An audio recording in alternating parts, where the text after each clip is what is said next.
말씀은 출애굽기 21장 1절부터 6절까지 말씀입니다.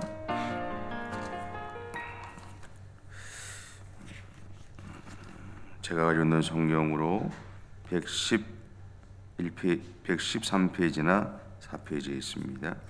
출애굽기 21장 1절부터 6절입니다. 같이 한번 읽겠습니다. 내가 백성 앞에 세울 법규는 이러하니라. 내가 히브리 종을 사면 그는 6해 동안 섬길 것이요 7째 해에는 몸값을 물지 않고 나가 자유인이 될 것이며 만일 그가 단신으로 왔으면 단신으로 나갈 것이요 장가들었으면 그의 아내도 그와 함께 나가리니와 만일 상진이 그에게 아내를 주어 그의 아내가 아들이나 딸을 낳았으면 그의 아내와 그의 자식들은 상전에게 속할 것이요 그는 단신으로 나갈 것이로되 만일 종이 분명히 말하기를 내가 상전과 내 처자를 사랑하니 나가서 자유인이 되지 않겠노라 하면 상전이 그를 데리고 재판장에게로 갈 것이요 또 그를 문이나 문설주 앞으로 데리고 가서 그것에다가 송곳으로 그의 귀를 뚫을 것이라. 그는 종신토록 그 상전을 섬기리라. 아멘. 오늘 본문에서는 이제 구체적으로 이스라엘 백성들이 어떻게 살아가야 할지에 대한 이야기를 합니다. 다르게 표현하면 그들의 삶의 기준에 대해서 이제 이야기를 앞으로 나올 건데 그들의 삶의 기준에 대한 이야기를 좀 하는 건데 그 중에서 오늘은 종에 대한 규례입니다. 여기서는 같은 이스라엘 백성들 중에 돈이 없어서 다른 이스라엘 백성의 종으로 살아가야 되는 사람에 대한 이야기를 하고 있습니다. 2절은 이렇게 표현하는데요. 네가 히브리 종을 사면 그는 6해 동안 섬길 것이요 7째 해에는 몸값을 물지 않고 나가 자유인이 될 것이며. 이 말은 빌린 돈을 갚을 길이 없어서 자신의 몸으로 대신 갚아야 한다면 6년을 그 집에서 종으로 살았다가 7년이 되었을 때 그 주인은 그 사람에게 반드시 자유를 주어야 된다라는 얘기입니다. 다르게 표현하면 자신의 집에 종으로 있은 지 7년째가 되면 주인은 그 사람이 자신에게 있던 재물을 변제해 주어야 한다라는 겁니다. 근데 이것은 우리가 예수 그리스도가 우리에게 있던 죄라는 재물을 자신의 생명으로 대신 변제해 주신 것과 같습니다. 그래서 하나님은 우리를 향해서 이제 너희가 의롭게 되었다라고 선언하시면서 우리에게 하나님의 자녀로서의 어떤 자리를 회복시켜 주셨죠. 그것과 같은 이야기입니다. 그렇다면 여기서 우리는 이스라엘 백성이 다른 이스라엘 백성의 종으로 살아가야 되는 경우에 대해서 생각을 해봐야 되죠. 어떤 경우에 그러냐? 두 가지를 볼 수 있는데 첫째는 빚을 갚지 못했을 때입니다. 레위기 25장 39절과 40절은 이렇게 말합니다. 너와 함께 있는 내 형제가 가난하게 되어 내게 몸이 팔리거든 너는 그를 종으로 부리지 말고 품꾼이나 동거인과 같이 함께 있게 하여 희년까지 너를 섬기게 하라. 그렇다고 해서 종으로 살아가야 할 기간 동안에 그 사람이 게으름을 피우거나 아니면 같은 동족으로서의 대우를 받겠다고 요청해서는 안 됩니다. 상대방에게 돈을 갚을 길이 없어서 그 집에 종으로 들어갔다면 그 자리에 합당하게 행동해야 하고 또 최선을 다해서 일을 해야 합니다. 예전에 들었던 이제 예화죠. 예화 중에 그런 게 있었던 것 같아요. 그 이야기가 생각나는데,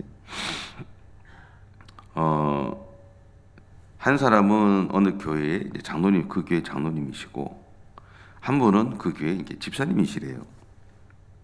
근데 교회 가면 그 집사님이 장로님한테 깍듯이 인사하고 그런데요. 그런데 회사를 가면 그 집사님이 그 회사의 사장이랍니다. 근데 그 장로님은 그 회사에 그래서 이제 갑자기 생각해야 되지 정문을 지키시는 분이 수의라고 하나요? 그런 일을 하시는 분이래요. 그러면 사장님 차가 들어오면 또 이 장로님은 그 회사에서는 90도 딱 인사를 한답니다. 근데 그런 거죠. 내가 누군가 하는 게 중요한 게 아니라 내가 그 자리에 서 있을 때 그 자리에 합당하게 행동해야 된다라는 겁니다. 같은 이스라엘 백성이지만, 그리고 7년째 됐을 때 분명히 자유인이 된다는 수는 있지만, 같은 동족이기 때문에 당신이 내가 비록 돈이 없어서 당신의 집에 종으로 살아가고 있다고 해서 당신이 나를 무시하는 것이 아니라 같은 사람으로 대해줘야 된다고 한다면 그것은 잘못된 어떤 태도를 가지게 된다는 거예요. 사람은 누구나 그 자리에 섰을 때, 어느 자리에 서든 그 자리에 섰을 때 합당한 태도를 갖고 삶을 살아가야 된다라는 거죠. 다만 상대방이 그 사람을 어떻게 대우할 것인가 하는 것은 그 상대방의 몫이잖아요. 내가 결정할 수 있는 문제는 아니죠. 두 번째, 도덕질한 것을 배상할 능력이 없을 때입니다. 출애굽기 22장 3절에 보면 이런 말씀이 있습니다. 도둑은 반드시 배상할 것이나 배상할 것이 없으면 그 몸을 팔아 그 도둑질한 것을 배상할 것이요. 내가 누군가의 것을 훔쳤다면 반드시 그것을 갚아야 한다라는 겁니다. 예전에 한번 말씀드렸는데 저희 외삼촌이 이제 하나님과 기도를 하던 중에 생각이 났던 게 뭐냐면, 하나님이 그렇게 이야기하시더래요. 야, 너 몇 살 때 어디 가서 수박서리 했잖아. 그 사람 찾아가서 용서를 구하고 돈을 지불하라 그랬대요. 하나님 참 희한하죠. 그러니까 어린아이가 수박서리 할 수 있잖아요. 그때 먹을 거 없을 때니까, 그죠? 근데 그것까지도 하나님은 용서를 구하라 그랬대요. 같은 게 아닌가 싶어요, 저는. 우리가 인식하지 못할 때 누군가의 것을 훔쳤을 수도 있어요. 그런 부분에 있어서 조심해야 될 게 뭐냐면, 예를 들어서 교회도 보면 그런 일들이 있어요. 내 것이 아니니까. 저희 같은 목사들도 실수하는 것 중에 하나가 뭐냐면, 내 것이 아니니까 교회 안에 있는 이 교회 안에서 재정을 쓸 때 함부로 쓰는 경우들이 많아요. 좀 쉽게. 내 것이 아니니까. 그래서 한 번은 제가 후배들을 불렀어요. 제가 가르치던 사람들 불러가지고, 야, 너희들은 교인들이 이 헌금을 내기 위해서 삶의 현장에서 어떤 일을 겪는지 아냐? 너희들은 교회 안에서 나 같은 사람한테 잔소리 들으면 기분 나쁘다 그러지. 이거는 세 발의 피야. 이거보다 더 어렵고 힘든 과정들을 거쳐가면서 자신들이 먹을 것을 아끼면서 헌금을 하는 거야. 그런데 너는 왜 이렇게 써? 이 돈에 그분들의 성도들의 피가 담겨 있고 땀이 담겨 있고 눈물이 담겨 있는 거야. 그 가치를 생각하고 써야 돼요. 그래서 교회 안에서도 보면 제가 이야기해 줄 수 있는 사람들은 후배들이고 제자들이고 뭐 그런 사람들이니까 그렇게 표현하는 거죠. 근데 분명히 우리는 기억해야 돼요. 이게 교회 돈이지만 이게 교회 돈이 아니라 하나님의 것이잖아요. 그리고 그것을 내기 위해서 성도들이 어떤 삶을 살아가는지, 여러분이 어떻게 그것을 해서 냈는지에 대한 가치를 기억하셔야 돼요. 같은 돈을 쓰더라도 의미를 갖고 써야 되고, 그게 분명한 목적이 있어야 되고, 그 가치에 부합한 행동들을 해야 되는 거예요. 교회 돈이기 때문에, 눈먼 돈이기 때문에 함부로 손대면 그건 하나님이 가만두지 않으세요. 그 당대에 가만두지 않으면 그 후대에도 하나님 받으세요. 명확하게 받아내십니다. 거기에 대한 두려움이 우리 가운데는 있어야 돼요.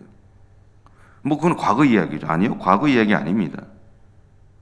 지금도 그렇게 하나님은 일하세요. 그러니까 우리가 신앙생활을 하다 보면, 제가 후배들한테 그런 이야기하면 그 다음부터 그 친구들이 그렇게 못했어요. 제가 용납을 안 하니까. 저는 철저하거든요. 용납을 안 하니까 그런 짓을 못해요. 근데 하나님이 우리에게 원하시는 것을 뭔가를 좀 생각을 해 보셨으면 좋겠어요. 여러분들 고민하고 살아가시지만, 근데 분명한 것은 뭐냐면, 내가 훔친 것을 배상할 능력이 없다면 자신의 몸으로라도 갚아야 한다는 거죠. 이것이 자신이 훔친 집에 종으로 들어가서 그 값을 대신 지불하는 겁니다.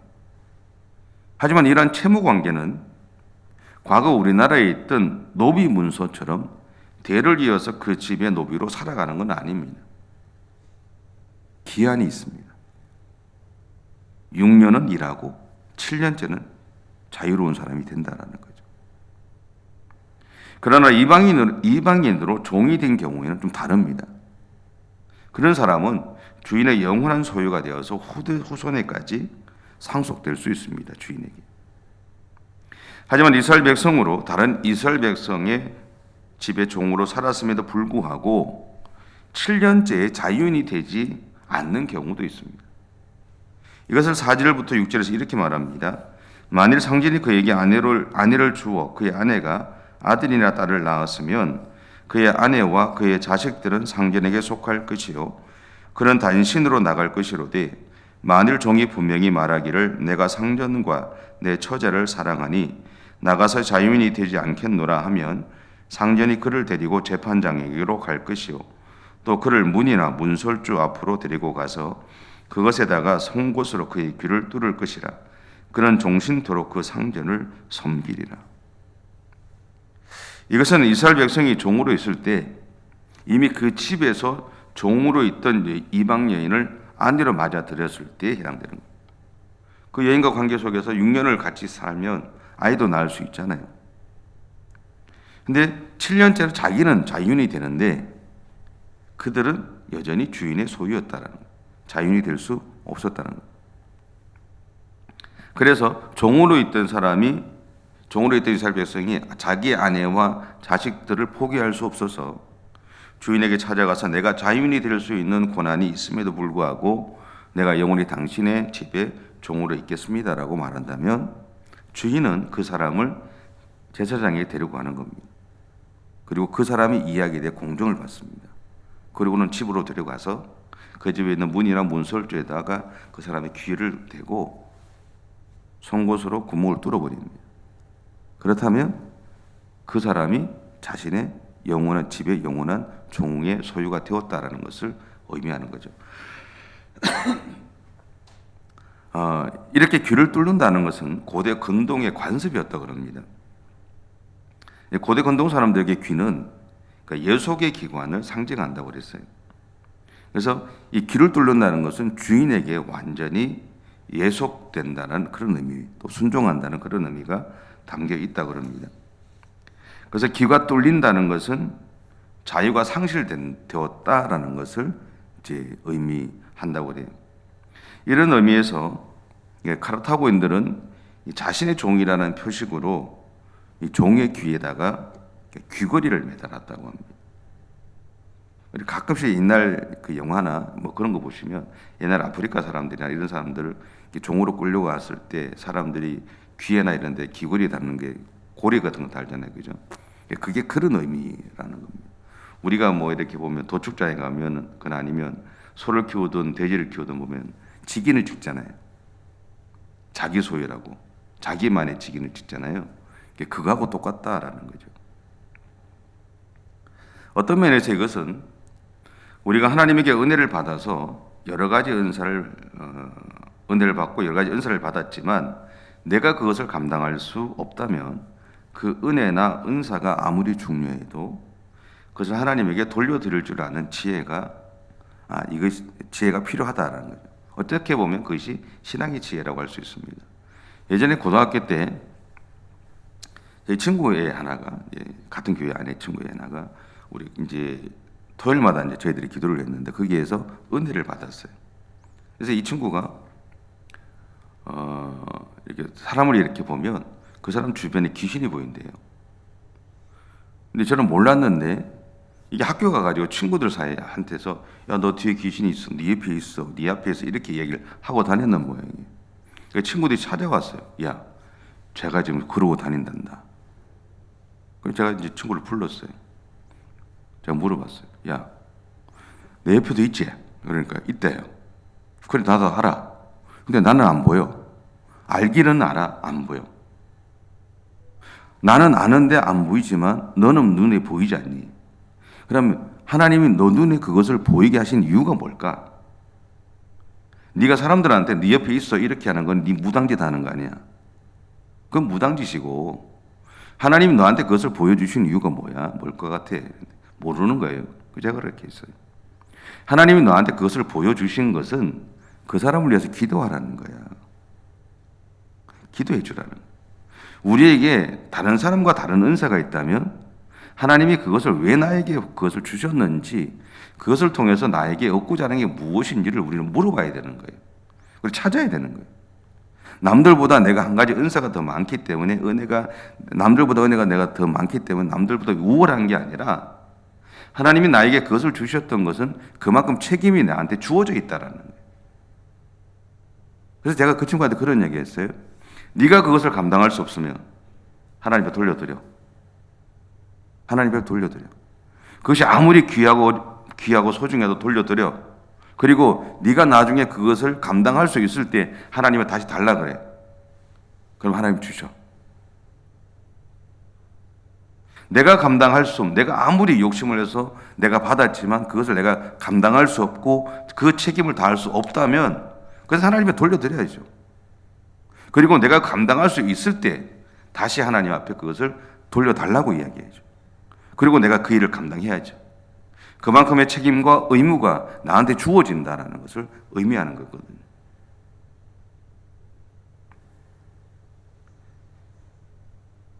여러분, 오늘 종에 대한 귀를 통해서 하나님은 우리에게 명확하게 보여주는 것이 있습니다. 그것은 뭐냐면 우리를 향한 하나님의 사랑하심과 용납하심이에요. 하나님은 우리를 사랑하세요. 그리고 우리를 용납해 주세요. 그러면서 우리에게 부탁하시는 것이 있습니다. 그것은 뭐냐면 내가 받은 사랑과 용납함을 나의 삶의 현장에서 실천해 가기를 바라신다는 거예요. 내가 남들보다 좀 더 나은 은혜가 있고 은사가 있다면 그것을 가지고 하나님께서 나에게 원하시는 그 일들을 감당해 가기를 원하신다는 사실. 그것을 기억하시고 오늘도 여러분 각자에게 하나님 주신 은혜가 다 있잖아요. 은사가 다 있잖아요. 그죠? 그것을 가지고 그렇게 하나님을 위해서 살아가시기 바랍니다. 기도하겠습니다. 사랑의 주님, 감사합니다. 우리를 세우신 분이 하나님이신 것을 믿기에 오늘도 그 하나님을 온전히 의지합니다. 또한 우리를 세우셔서 우리 안에 하나님의 놀라운 성령으로 충만하게 기름 부어주셨음을 믿기에 그 하나님의 능력을 의지하며 오늘도 믿음의 길을 가고자 합니다. 우리의 걸음걸음들이 복되게 하시고 우리의 삶을 통해서 하나님의 영광을 드러내는 삶을 살아내갈 수 있는 우리 모두가 되어줄 수 있도록 하나님 인도해 주옵소서. 무엇보다 하나님이 우리를 사랑해 주시고 우리를 용납해 주시고 때로는 우리에게 피할 길을 주셨음을 분명히 믿습니다. 그 하나님을 온전히 바라보고 의지하며 또 그 은혜와 그 사랑을 나누며 살아가는 우리 모든 성도들의 생애가 되어줄 수 있도록 하나님 역사해 주시옵소서. 감사드리며 예수님의 이름으로 기도드립니다. 아멘. 하늘에 계신 우리 아버지, 아버지의 이름을 거룩하게 하시며 아버지의 나라가 오게 하시며 아버지의 뜻이 하늘에서와 같이 땅에서도 이루어지게 하소서. 오늘 우리에게 일용할 양식을 주시고 우리가 우리에게 잘못한 사람을 용서하여 준 것 같이 우리 죄를 용서하여 주시고 우리를 시험에 빠지지 않게 하시고 악에서 구하소서. 나라와 권능과 영광이 영원히 아버지의 것입니다. 아멘.